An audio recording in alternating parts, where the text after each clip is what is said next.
बात अब चारे का चक्रव्यूह। आज का अर्जुन में बात चारा घोटाले की, जिसकी वजह से लालू यादव को आज तक अब तक की सबसे कड़ी सजा सुनाई गई है। इस घोटाले की वजह से लालू का राजनीतिक करियर खत्म हो गया है। साल 1995 ये वो साल था जब लालू यादव दूसरी बार मुख्यमंत्री बने। ये वो वक्त था जब लालू यादव का सितारा बिहार के सियासी आसमान पर चमक रहा था।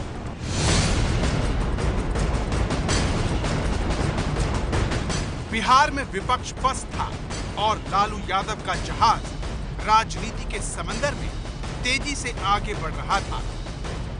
सरकार बने हुए 8 महीने से ज्यादा बीत चुके थे, तभी लालू यादव की मुश्किलों ने उनके दरवाजे पर दस्तक दी। लालू यादव के दिन फिरने की वजह बने अमित खरे, जो उस वक्त के बिहार के चाईबासा जिले के कलेक्टर थे। 1985 बैच के आईएएस अफसर ने चाईबासा के सरकारी खजाने की जांच के दौरान चारा घोटाले की पहली कड़ी पकड़ी। उन्हें पता चला कि जिला पशुपालन विभाग ने एक बार 10 करोड़ रुपए और एक बार 9 करोड़ रुपए निकाले हैं, लेकिन उसकी जानकारी नहीं दी। अमित खरे का शक तब और गहरा हो गया जब उन्हें मांगने पर भी इसकी जानकारी नहीं दी गई।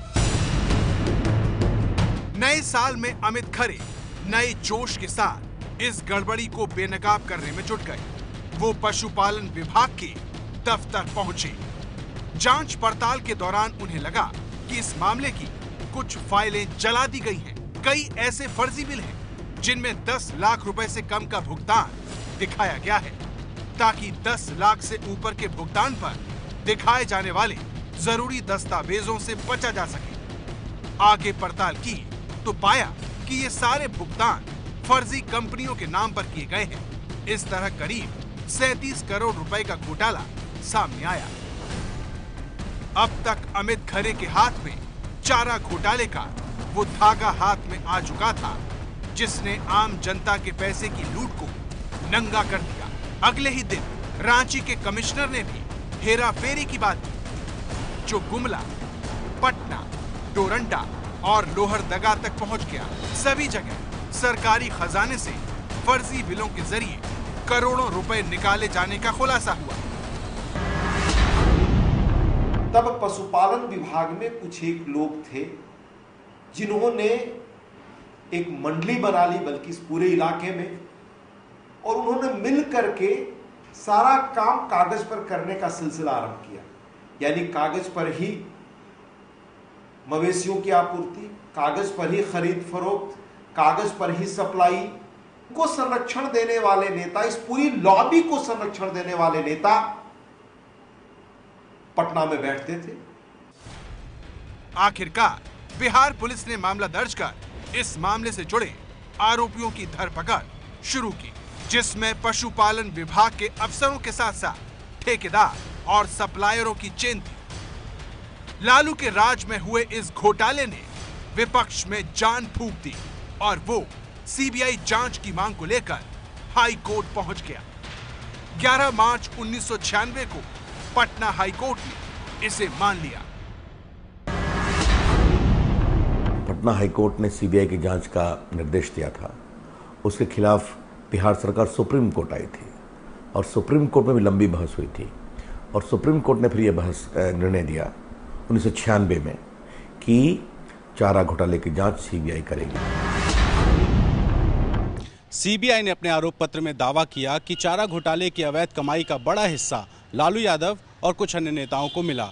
पशुपालन विभाग के अधिकारियों ने जानवरों के चारे और दवाइयों के नाम पर करोड़ों रुपए हड़प लिए, और यह पूरा मामला 1990 से 1996 के बीच हुआ। साल 1997 तक लालू यादव पूरी तरह मुश्किल में घिर चुके थे।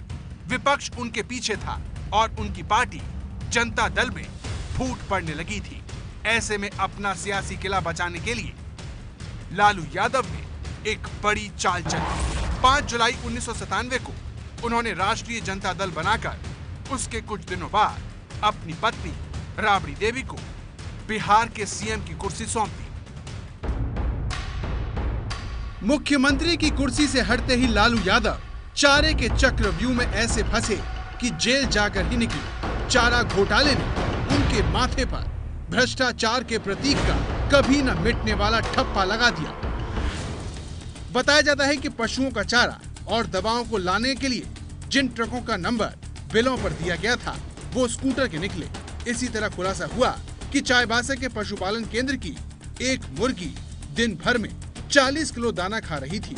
यही नहीं, पशुपालन केंद्र में 2000 मुर्गियां दिखाई गईं और उन्हें एक महीने के अंदर इतना दाना खाता हुआ दिखाया गया कि वो सामान्य तौर पर अगले 40 सालों में खा सकती थी। इस तरह जैसे जैसे भ्रष्टाचार का ये खेल खुलता गया, लालू यादव बदनामी के दलदल में धंसते चले गए। चारा घोटाले की वजह से लालू यादव का एक पैर हमेशा कोर्ट में ही रहता। इसके बावजूद वो सियासत के मैदान में खेलते रहे। बिहार में तो वो नीतीश के हाथों सत्ता गंवा बैठे, लेकिन 2004 में यूपीए के लिए अहम सहयोगी के तौर पर केंद्र में रेल मंत्री बनने में कामयाब हो गए। जैसे जैसे वक्त का पहिया घूमता गया, कानून का शिकंजा लालू यादव पर कसता गया।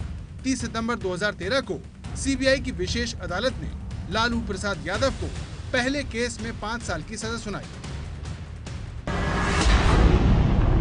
इस फैसले ने लालू यादव के राजनीतिक सफर पर विराम लगा दिया। उनकी लोकसभा सदस्यता भी चली गई और उनके चुनाव लड़ने पर रोक भी लग गया, जिसे लालू ने राजनीतिक साजिश करार दिया। इसके बाद एक फैसले आते गए और लालू यादव के दिन जेल की सलाखों में बीतने लगे। पिछले साल दिसंबर महीने से लालू यादव जेल में है। 4 मामलों में अब तक फैसला आ चुका है। लालू यादव का परिवार फैसलों को हाईकोर्ट में चुनौती देने के लिए कमर कस चुका है। लालू के बेटे तेजस्वी कहते हैं कि उनके पिता की जान को खतरा है। हमें डर इस बात का है कि ये सारे लोग षड्यंत्र रच रहे हैं, लालू जी की जान को भी खतरा है।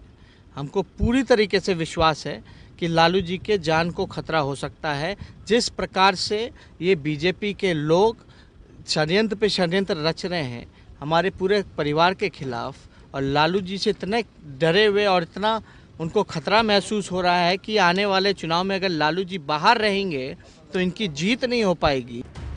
तेजस्वी लालू के बेटे हैं, इसीलिए उनका इस तरह कहना जायज हो सकता है, लेकिन जो लालू यादव कभी खुद को किंग मेकर कहा करते थे, उस लालू यादव की अपनी सियासी पारी खत्म हो चुकी है। अब शायद लालू संसद में कभी न दिखें। लेकिन जिस चारा घोटाले ने उनका राजनीतिक सफर खत्म किया, उसी चारे की सहानुभूति के जरिए लालू का परिवार राजनीति में वापस लौट रहा है।